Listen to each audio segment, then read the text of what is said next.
Hello there, ladies and gentlemen. Moletrap here, coming at you with another StarCraft commentary. And look at that crowd, ladies and gentlemen. We got a game from a finals that we're going to be doing here for you today. And this is going to be an interesting set. We got a set between Savior and Reach. This is from the UZOO MSL finals from, I believe, August of 2005. And so this is kind of like the first time that Savior was really showed himself to be a force to be reckoned with, essentially. And Reach, of course, has shown himself to be a force to be reckoned with. He's been the hero of Protoss for quite a while. And so this is an interesting matchup, of course. Well, let me adjust this real quick here. I have to say this every time we have a Savior game. He's a match-fixing scumbag, just in case you didn't know it. So, you know, we'll appreciate the gameplay, though, without necessarily appreciating the person. But this should be a good game, because this is when Savior was still kind of up and coming, you know, and the year after this, he would be the dominant player of 2006. And still one of the best players into 2007. Here in 2005, he's kind of an up-and-coming player still, though, and trying to prove himself here in the finals against the veteran Protoss player of Reach. And so this is going to be pretty interesting to see. Now, Reach is pretty favored in this, I would say. You know, they actually played in an earlier stage of this tournament, and Reach won 2-0 in that stage of the tournament. And this is game 2 of this finals set. By the way, this is from the MSL Top 100 series. This is number 96, if I remember correctly. I don't know. It says in the description of this video. So that's why I'm doing this game.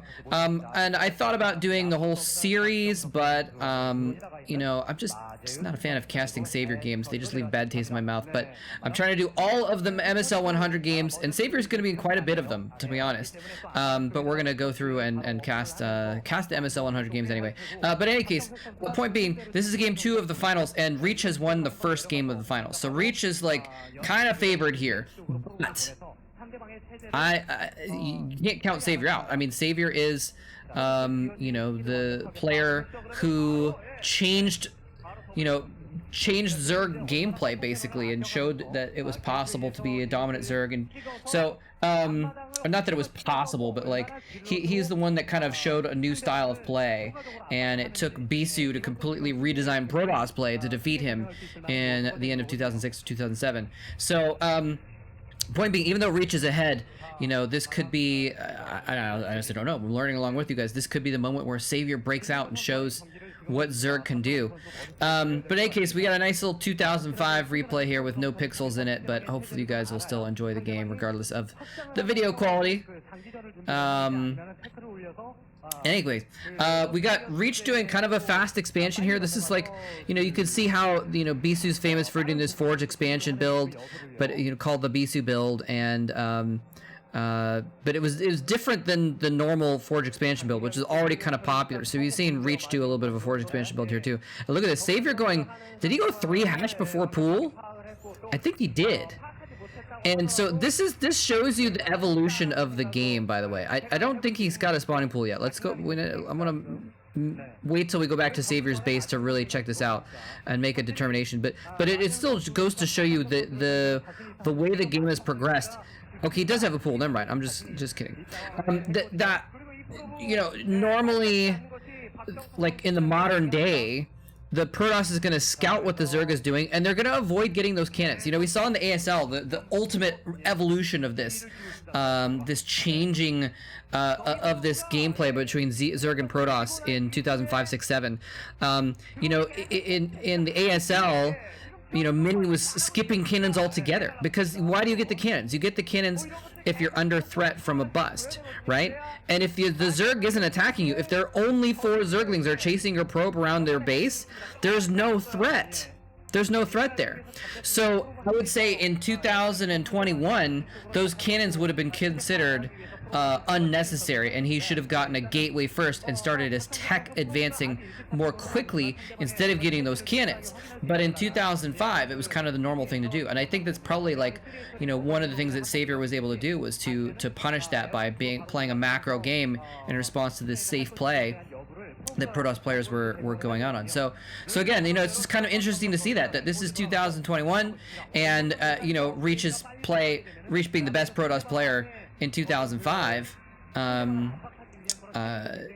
making what we would maybe call a mistake if it was played in the ASL now, right? So it's kind of interesting to see that. But in any case, this is 2005, and so both players are playing in that context, and so Reach is, at the very least, though, he's kind of prepared against this. And he's actually just left his ramp wide open, though, so that's a little bit of a misplay there, actually. Regardless, I think he sent out that first Zealot, and maybe the first Zealot had intended to block the ramp, and he's like, oh, well, there's no Zerglings here, so I'll send it across the map. So Reach making a little bit of again, maybe not errors, but not playing as best as he could in this situation, by letting those Zerglings up the ramp. And now his ramp is open too, so more Zerglings could come up because the Zealots are chasing the Zerglings around. But he's just going to go ahead and tech up right in front of those Zerglings, get his stuff going. Interestingly, there's no Stargate here. He just put down a Citadel. He put down a Citadel after his core, but no Stargate. And so, oh, he gets a probe. Nice. He's chasing these probes around. Another probe goes down. I think that was a probe that was previously damaged. And now that the Dragoon is in play, he's going to be able to finally pick off these Zerglings, I think. They're going to go for a couple more probes. Oh, Zealots, what are you doing? Zealots, you're not protecting the probes. All right, he gets all the Zerglings, but loss of 6 Zerglings for a loss of maybe 4 probes, I think, is a very good deal. Even if you only got 3 probes or 2, it's still a very good deal. So Reach kind of having a few different disadvantages going against him here. Now again, see, look at this sunken colony. You know, the same thing can be said, like, okay, what is the point of the sunken colony? The point of the sunken colony is to defend, right? And so, did he need to get that sunken colony? Probably not. So maybe it could have spent that money on something else, or the drone could have been doing something else. So just kind of interesting to see how the corner cutting has been really perfected, or maybe not even perfected, but really gone to a new level in the intervening years between this game and modern games. So it's just kind of interesting to see that. But in any case, Savior does have it. I mean, makes some sense to get a sunken colony, because, you know, he didn't know if Reach was going to send a Zealot across the map while some of his Zealots were chasing that probe, chasing the Zerglings around, getting the Dragoon out and stuff like that. So it's definitely, especially if you're ahead. I mean, if you're ahead, you want to get more ahead, but if you're ahead, you can afford to spend a little bit extra money on that sunken colony just to make sure you're safe and you're not losing that advantage. But we have the Mutalisks coming across the map now here, and Reach has not gotten any Corsairs. He's gotten cannons only. He's gotten a couple Dragoons, it looks like. So he's got 2 cannons in his natural. He's got 3 in his natural, 1 in his main only. And is actually Savior going to try and do a bust here? So Dragoons are coming down the ramp. Dragoons are basically like mobile cannons, of course. And so they're going to be able to clear up with the help of the Zealots, the Zerglings. The Mutalisks now have free reign, though. This looks like they're to run around the map. But actually, Reach just has several Dragoons. He has enough Dragoons that it's going to be too dangerous for Savior to really engage directly. He could probably take those Dragoons, but it would be possibly too much of a loss for him there. And he's, again, going in with the Zerglings as well. Zerglings to try and tank the cannon fire and also attack the cannons, but it just didn't quite work out as well as Savior wanted it to. Now, but again, Zerglings going after the Dragoons, though, is a very good move. And it looks like Reach is being forced back into his base. He's trying to venture out here. He's being forced back into the cannon line. He's microing his Dragoons very well. Did you see earlier, one Dragoon was running away from the Zerglings to distract him while the others were firing. It was very, very well done. He's got Templar Archives out now, and I didn't see what those other buildings are warping in. If he's getting a Stargate, that might be helpful, but it might also be too late at this point because Savior has a lot of Mutalisks, and he's just fighting with very aggressive style with Mutas and Zerglings. Boy, he's also gotten his 3rd base up, by the way. Also, extra hatcheries around, so his macro is going to be very, very strong. Yeah, there's the third base right there. A fourth base, in fact, for Savior, too. He doesn't have the gases at those other two bases yet, though. Once he gets those extra gases, that could be very devastating for Reach, because then Savior will be able to pour tons of tech units out against him. But right now, he hasn't even droned up those extra bases. He's just gotten them as hatcheries. Right now, they're just kind of hatcheries in the wrong spot, essentially. But they're going to be able to... I'm curious to see if Savior's going to drone up on those bases now that he has these Meatless, but he has to be a little bit cautious, because if he makes too many drones right now, he will get overrun, because Reach has cannoned up his main a little bit more. He's got extra cannons at the natural, so he's kind of a little bit safe against a counterattack of Mutas, but Reach can now theoretically push across the map. He's got a lot of Dragoons. He's got a few Zealots thrown in there as well. He's got a nice little Archon for good measure. Archon's exceptional at roasting Zerglings and, of course, Mutalisks, if they can catch them. Robotics facility rather going up right now, and he's gonna have to wait for observers. I think he's worried about lurkers, and so he's like, I'm not gonna move out quite yet. I'm gonna wait for observers first, and then I'll be able to move out onto the map and actually be able to deal with this, because lurkers are obviously a good follow-up to this situation. Maybe not the best, honestly. If there's a lot of Dragoons, the lurkers are not gonna be quite as good. Oh, he's trying to pick off that High Templar, and the Archons are there to guard it, though. Getting a couple hits in on that group of Mutas, a decent amount of splash damage accomplished there. And okay, Dark Templar is now on the map as well, just kind of, and he's not actually going for any kind of a sneaky attack here. This Dark Templar is just kind of looking around the map for expansions, looking for free kills, possibly even scouting for overlords that might be out on the map that he can get free kills on with other units. So in any case, so we're seeing Savior's bases. He's got a handful of drones at each of those extra bases now. Nice sunken colony above the ramp there is a nice addition to that as well. But Savior's just been kind of macroing up lots of Hydras. He's not droning up. He's just getting like tons and tons of Hydras here. A little bit surprised about that, but again, that's just might be a stylistic gameplay thing between now and then, that, you know, nowadays you would expect a Zerg player, you know, maybe even older days, you would expect someone like July Zerg to get those gases at those extra bases and not really mind them, but just get extra gas. Nice Storm getting catching those Mutalisks, doing significant damage. The Archon's getting some hits as well. The Mutalisks are dying now. He's getting a little bit too zealous with the Mutalisks, and oh, this Dark Templar is sneaking in, but the Overlords are in perfect positions to spot for the sunken colony, so the Dark Templar is not able to get in, and it looks like he just kind of used a small amount of APM, just right-clicked the Dark Templar into the supply line of that extra base, and it didn't quite get in there, unfortunately, so he wasn't paying too much attention, but he's at least scouted the area, and he sees there's only one sunken colony, which means it is a very juicy target for this group of Zealots and Dragoons, and a couple Archons mixed in, of course. More Zealots coming in from the side as well. The Archon up in front doing the damage. He's actually going to pull it back a little bit, let the Zealots come in as well. Dragoons firing from over their shoulders, doing significant damage, but I think there's just too many Hydralisks, and I believe Reach is realizing this as well. Too many Hydralisks are going to be there, so he's going to fall back with his force, regroup. He's especially lost those Zealots, so he wants to make sure he gets some Zealots in that mix as well in order to be able to run up close on top of the Hydralisks and do the extra damage, basically. Reach now trying to take a third base here. It's a nice spot to take. It's a nice little defensive position there. Once those cannons gets up, if he gets like maybe one High Templar, a couple Zealots in that spot with the cannons on the high ground, they'll be impenetrable until there's some other tech units involved, or maybe Dark Swarm to get up there. But now maybe Savior overstepped because he kept pursuing that group of units, but Reach regrouped with more reinforcements, and now he had the superior force. He's actually demolishing those Hydralisks, forcing them back now. Looks like some drones were kind of rallied out into the mix somewhere, and they're having to go back to a mining situation. But, you know, this is a kind of a game of a tug of war, and where both players, yeah, what are those drones doing? They must have accidentally gotten grouped up with some Hydralisks or something like that. But in any case, point being, whichever one falls back to their strong position is going to have the advantage temporarily, because they're going to be closest to the reinforcements. So it's that close of a game, ladies and gentlemen, that other player could theoretically take the advantage if they just happen to be able to get an engagement in the right spot for them.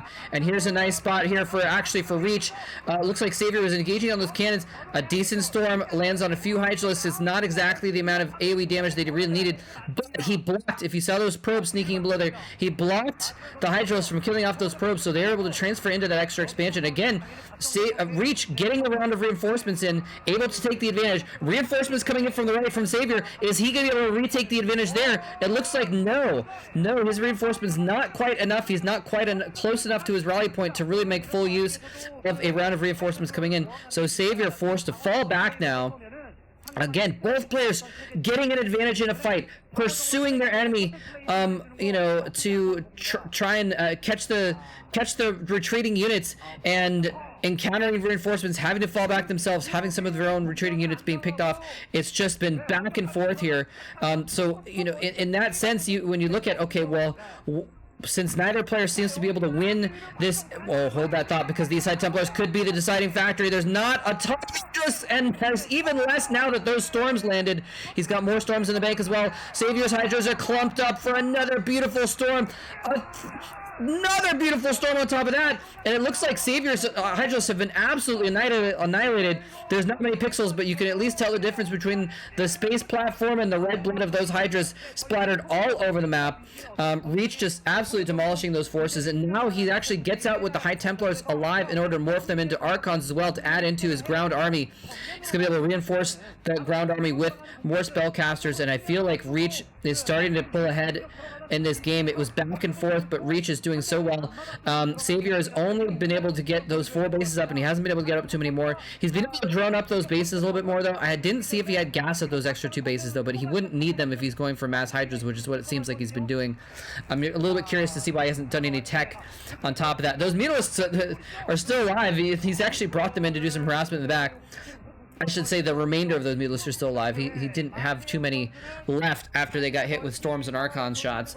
Kind of a cute move to pull them out there at this later stage in the game to distract Reach a little bit, but maybe could have been employed a little bit better as well. But anyway, the Hive has been completed recently, and so we're going to see what kind of Hive tech he's going to get. Look at this. Yeah, okay. Here we go. The Hive is completed, and we see 2 extractors going down on those extra bases. So Savior's going to be going up from 2 gases to 4 very quickly, and he's going to be transitioning out of the 4 base, you know, 6 hatch Hydras into getting more tech and playing a bigger game with the Hive Tech units. What Hive Tech units does he have, though, is the question. I'm not sure if he does. And Reach is pushing into this this natural expansion, actually. I don't think he quite has enough to break it, though, especially since Savior is kind of not panicked, but wisely built several extra sunken colonies. Hydra is coming in from the south. Reach is not in a good place here at all. He's got some strong Archons, but the High Templar are pushing the Hydras back from the south. Does he have another storm in the bank, though? It looks like he doesn't. Yes, he does, actually. Not accomplishing quite as much as he wanted to, though. The sunken colonies demolishing Archons. The Hydra is coming in, and it looks like Reach is something to keep this push alive. Beautiful storm on top of the Zerglings attacking that Dragoon. It looked like those Zerglings were going to be the units that turned the tide and started just basically munching on Dragoons and stopping this push. But the Zerglings were stormed, but the Hydras are continually popping out. And again, Savior is right near his rally position. All his hatcheries right here. What is he doing fighting with drones, though? The drones actually helping to kill an Archon, interestingly enough. I mean, I guess he felt it was a desperate situation there. I think he had an extra sunken colony up there, so I was a little bit puzzled by that. But Savior feeling like he's in trouble fighting with drones and bringing the drones off the line, but he does push that force back, and now Reach managing to rally another pretty significant army here. But there's but there's Lurkers morphing in the south here. If he doesn't have a Side Storm, there's one Side Storm. Can he do the second storm to put it front? No, the Lurkers hatch, and he's actually blocking the ramp. Reach trying to go up the ramp, or at least trying to attack that sunken colony. He's going to be able to Savior's going to stop from going down there, but it looks like Reach just has 2 forces. The storm demolished the reinforcements, and Reach with overpowering forces, and Savior with just a single sunken colony left. His natural expansion being overrun, his Lurkers being stormed to death on the fringes of that battle. Reach takes game number 2 of the series and goes up a game, and goes up 2 games in this series because, like I said, he was up 1-0 already. So Savior, it looks like, we know that a year from now he will be the dominant player and he will be destroying everyone, but Wait, it says 1-1. Oh, I read it wrong. I thought it's okay. I apologize. That was actually Savior was up a game at the beginning of that series, and Reach actually was the one who was fighting from behind and tied up the series. I could have sworn at the beginning of the game, I looked and it said P, and the P had a 1 next to it, and I at the bottom here. Now I'm looking here, and I guess I'm just. Oh, okay. It's I confused myself because at the bottom it has the Protoss player on the right, but then it says 1-0, but the 1 is representing the Zerg on the left, not the Protoss on the right. So I was completely confused. So apologies for getting that little detail wrong. But either way, it didn't really affect too much of the game exactly. But very interesting to see that, though. But Savior losing this game against Reach. Again, this is a best of 5, so it is tied up. Either player is going to have to win 2 more games in order to actually win the series. And I'm going to go ahead and give you a spoiler. So if you want to find the series and watch the rest of it on your own or something like that without knowing what happened, then avert your ears. But I'll just let you know that Savior did win the next couple games. This was the UZOO MSL. This is the first MSL that Savior won, and it was the first of several in a row that he was either a winner of or a high placer of. And so this is kind of the beginning. This is the beginning of Savior in 2005, and of course he was then one of the dominant players of 2006. So very important in the history of StarCraft, this series. But anyways, hope you guys enjoyed it. Thanks very much for watching. GG.